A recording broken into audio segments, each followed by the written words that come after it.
प्रश्न संख्या 5 माननीय आशुतोष सिन्हा जी, माननीय बेसिक शिक्षा राज्य मंत्री जी। माननीय सभापति जी,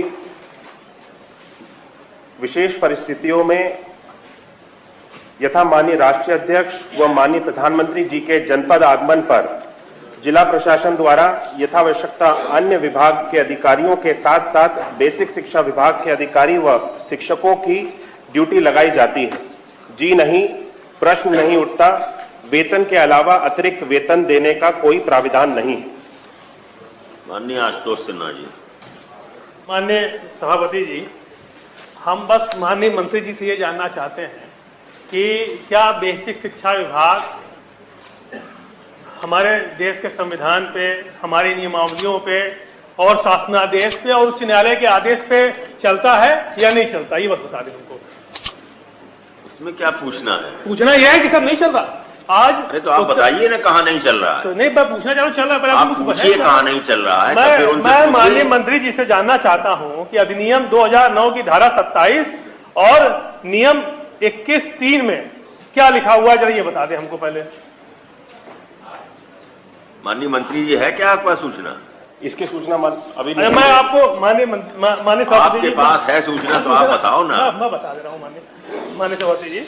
अधिनियम 2009 की धारा 27 गैर शैक्षणिक उद्देश्यों के लिए शिक्षकों की तैनाती पर रोक लगाती है और नियम 21(3) कहता है कि छात्र शिक्षक अनुपात बनाए रखने के उद्देश्य से किसी स्कूल में तैनात किसी भी शिक्षक को जनसंख्या, जनगणना, आपदा राहत कार्यों या स्थानीय प्राधिकरण या राज्य विधानसभा चुनाव, लोकसभा चुनाव से संबंधित कार्यों के अलावा किसी भी स्कूल में, अन्य स्कूल या कार्यालय या गैर शैक्षणिक उद्देश्य से तैनात नहीं किया जा सकता है।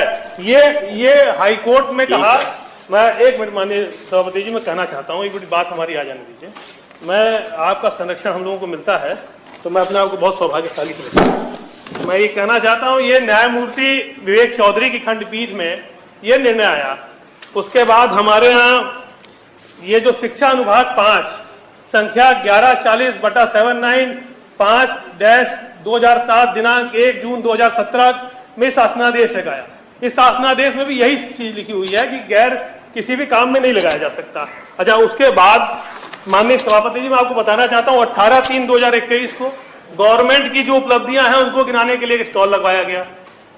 16/11/2021 को देव दीपावली मनाने के लिए दिया भी अपने घर से लाना था, तेल भी अपने घर से लाना था, बत्ती भी अपने घर से लाना था, लेके लगवाना, उनको लगाने का काम करना पड़ा। अरे भाई, प्रश्न क्या है आप? मैं बता रहा हूँ सर, प्रश्न बता रहा हूँ। 25/5/2022 को सड़क सुरक्षा में मैं ये कहना चाह रहा हूँ कि जो बेसिक शिक्षा के जो शिक्षक हैं उनको शिक्षा कार्य के अलावा बाकी सारे कामों में लगाया जाता है। आज तक किताबें विद्यालयों में नहीं बटी, बिना किताबों के बेचारे कैसे पढ़ाएंगे, किताब नहीं मिल रही। लेकिन हो क्या रहा है, शिक्षा कार्य के अलावा बाकी कार्यों में लगाया जाता है। हाँ। ये आप कैसे कह सकते हैं? अरे मैं जानता हूँ, शिक्षा कार्य के अलावा कैसे कह सकते हैं? मैं इसलिए शिक्षा कार्य तो करते ही है वो। नहीं माननीय मंत्री जी, मैं माननीय सभापति आपका चाहते हैं तो हमारी बात सुन ले, वो पूरी हो जाने दीजिए। माननीय सभापति जी, मैं ये कहना चाहता हूँ कि आज मेरे पास जो आदेश हैं बीएसए के, जिसमें उन्होंने कहा है कि आज आपको स्टॉल लगाना है सरकार की उपलब्धियों का, जिसमें उन्होंने आदेश दिया है कि देव दीपावली में अपने घर से दिया और तेल और बत्ती लेके आइए और देव दीपावली में रेत पे जाके आप दिया जलाइए। मेरे पास आदेश है बीएसए का, जिसमें उन्होंने कहा है कि आपको सड़क सुरक्षा के काम में लगा दिया जाता है।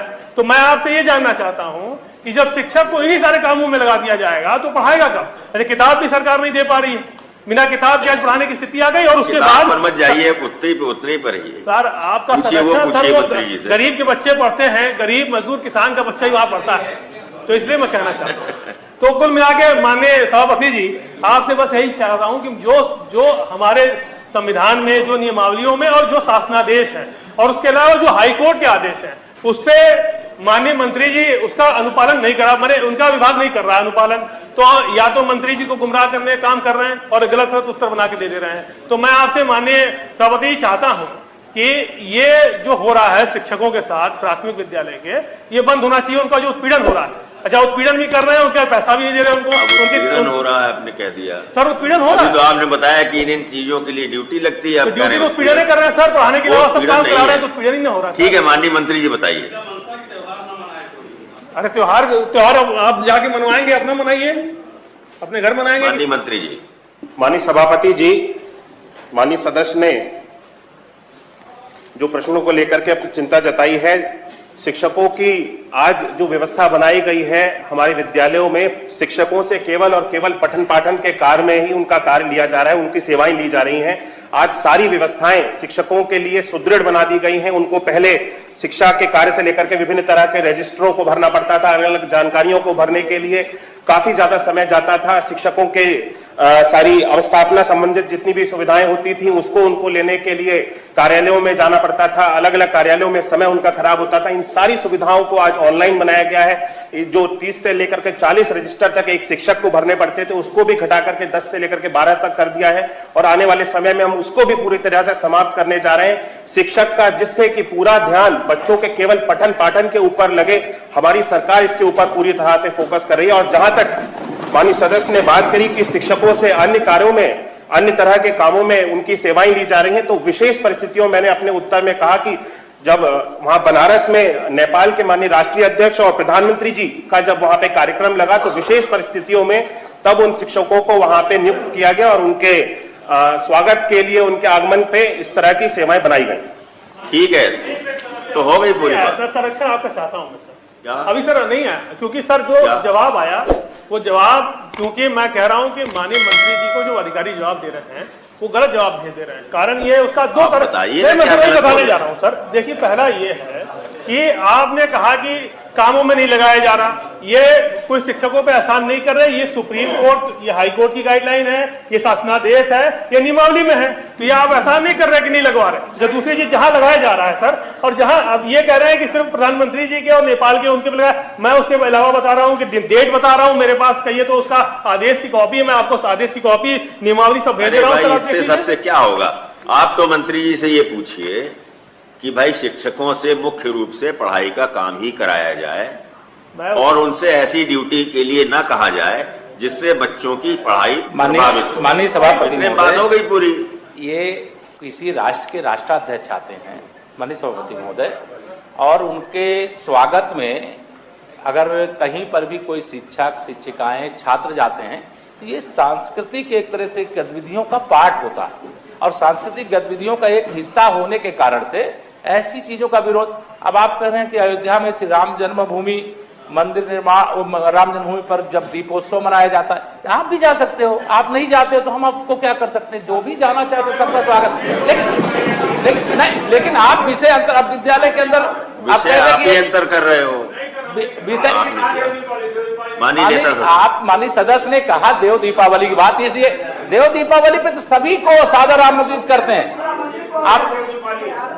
आप देव दीपावली की बात माननीय सदस्य ने उठाई, और राष्ट्राध्यक्ष, किसी देश के राष्ट्राध्यक्ष आते हैं तो सांस्कृतिक कार्यक्रम जो है शिक्षा का एक पार्ट होता है, और किसी का स्वागत करना, अतिथि सत्कार करना, ये हमारी परंपरा रही है। और वो भी मंत्री जी ने कहा कि विशेष परिस्थितियों में ऐसी जगहों पर ड्यूटी लगाते हैं। माननीय मंत्री जी, अब क्या पूछना चाहते हैं? जिसे आप बात मेरी आ ही नहीं पा रही, आप रखिए। मतलब आप कह रहे हैं और आपकी बात आ नहीं पा रही, इसका क्या मतलब? समझ नहीं पा रहे आप सर। मैं ये कहना चाह रहा हूं कि आप राष्ट्राध्यक्ष के कार्यक्रम में लगा दिए, ठीक है, उसके अलावा जो लग रही ड्यूटियां, उसके अलावा सड़क सुरक्षा में ड्यूटी लगाई जा रही है। मंत्री जी कह रहे हैं कि विशेष, प्रधानमंत्री जी या राष्ट्राध्यक्ष, मंत्री जी कह रहे हैं विशेष परिस्थितियों में ड्यूटी लगाई जाती है। हर महीने दूसरे महीने में लग जा रही है ड्यूटी। नहीं, हर महीने नहीं लग रही है। अरे मेरे पास आदेश है। आप तो केवल इतना कहिए कि बच्चों की पढ़ाई प्रभावित ना हो, इस बात का ध्यान रखें। माननीय मंत्री जी, इस बात का ध्यान रखिए। माननीय मान सिंह जी, बहुत अच्छा जवाब दिया। मैं केवल ये जानना चाह रहा हूं माननीय मंत्री जी कि किताबें बच्चों के पास नहीं है, आप शिक्षा व्यवस्था बहुत अच्छी कर दी है, इसका आप जवाब दीजिए कि बगैर किताबें के कैसे आप पढ़ाई हो? ये किताबों का विषय तो इसमें है ही नहीं प्रश्न में। किताबों का विषय प्रश्न में है ही नहीं। मंदिर का विषय था क्या? माननीय मान सिंह जी, समस्या यही है, मंदिर समस्या यही है, का विषय था। समस्या यही है कि आप लोग या तो पढ़ते नहीं हो, फिर कहा जाए तो उसको समझते नहीं हो। माननीय सभापति महोदय, आपका संरक्षण चाहता हूँ कि माननीय मान सिंह जी, माननीय मान सिंह जी बैठिए, डॉक्टर मान सिंह जी, माननीय मंत्री जी, माननीय मंत्री जी, भाई सुरेंद्र चौधरी जी बैठिए, सुरेंद्र चौधरी जी बैठिए। माननीय मंत्री जी, बच्चों की पढ़ाई प्रभावित न हो, इसको ध्यान में रखते हुए कि बच्चों की पढ़ाई से कोई समझौता न हो, इसको ध्यान में रखते हुए विशेष परिस्थिति